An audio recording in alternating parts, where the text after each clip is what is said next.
Okay, hej. Jeg havde egentlig bare tænkt at vise noget, jeg har fået af min mor, som jeg skal have på til bryllup. Det er den her kjole. Så den tænkte jeg lige at prøve på sammen med jer. Så ja, kan jeg vende lige tilbage, når jeg prøver den på.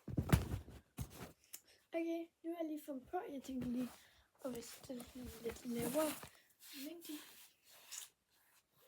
Den her, jeg synes egentlig sådan er flat og ryggen så specielt. Jeg kan godt lide den sådan, fordi jeg føler rigtig sådan, når det bliver mere sådan sommer, så bliver den rigtig dejlig at have på. Så igen, det er rigtig dejligt.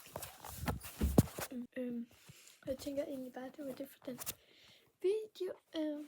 Så ja, vi ses!